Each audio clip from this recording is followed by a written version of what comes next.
Bien, entonces esta sería la unidad 2, evaluación relacional contextual y en el contexto social.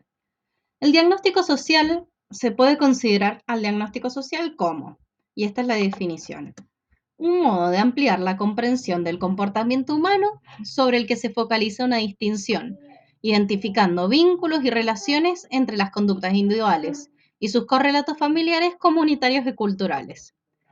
Es un modo de ampliar la comprensión del comportamiento. Entonces, vamos a poner esto como lo más importante para mí,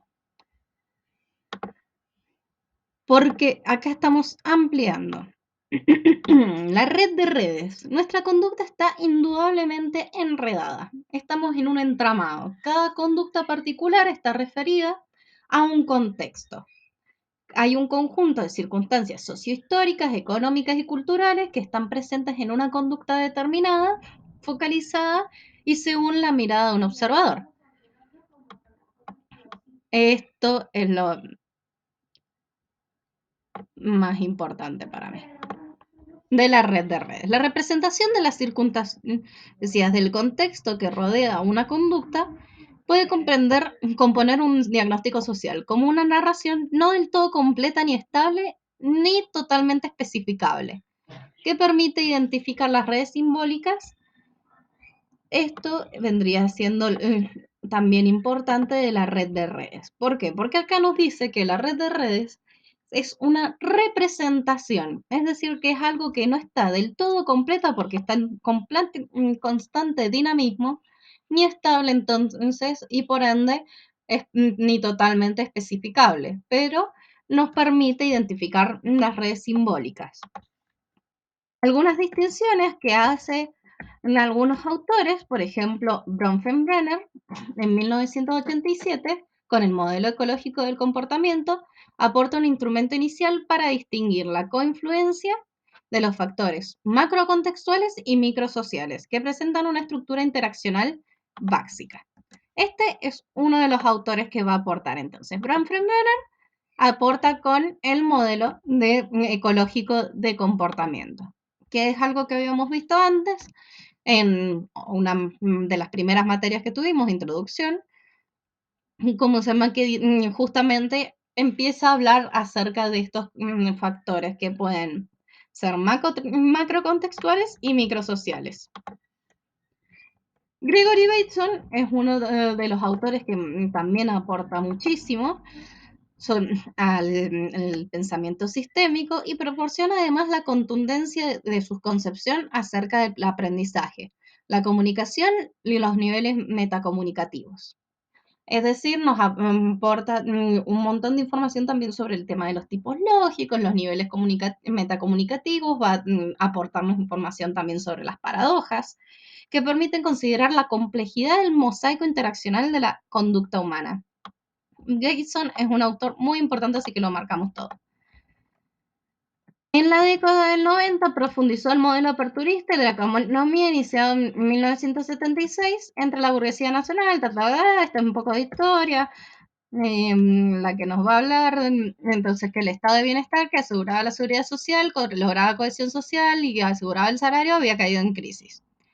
Se da el empobrecimiento de las capas medias que dieron lugar a la llamada pobreza nueva, lo que constituyó un fenómeno exclusivo de la Argentina, en tanto las personas tenían sueldos de clase baja y costumbres culturales de las capas medias. La desocupación con la consecuente desafiliación de las redes, esto lo leo rápido porque realmente es muy histórico, es información muy aparte, la desocupación y la pérdida de la seguridad social fueron consecuencias devastadoras en el tejido relacional. Esto puede llegar a ser lo que podemos rescatar.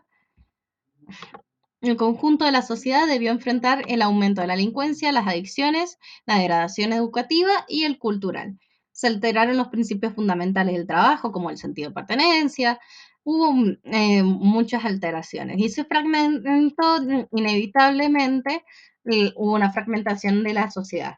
Se perdió la capacidad metabolizadora de la clase media, la inserción laboral, bla, bla, bla, En el nivel siguiente de análisis, el microsistema caracterizado, que esto microsistema, acordémonos, Bronfenbrenner, lo acabamos de ver, caracterizado por relaciones cara a cara al red vehicular más próxima, corresponde a tomar lazos familiares y comunidad inmediata.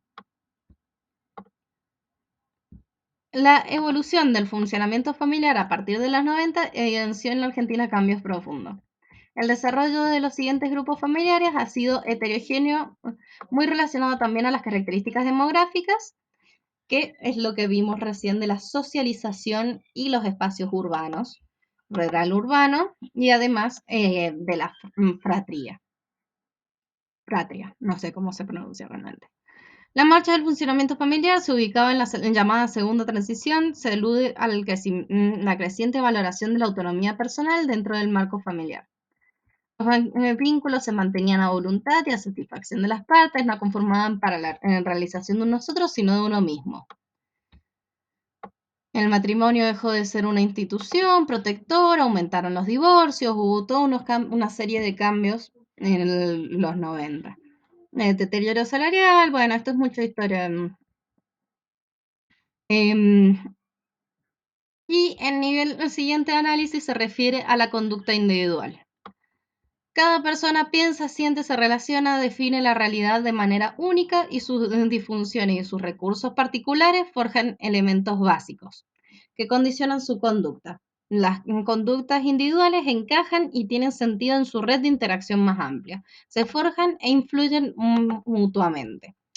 Esto un poco ya lo habíamos visto en el tema de que justamente si nosotros sacamos al sujeto de su entramado, no, dejamos de verlo justamente, pierde esa forma y esa coherencia, ese sentido que tienen sus conductas, que si las vemos en el entramado familiar o en el entramado general, podemos descubrir que tiene un mayor sentido.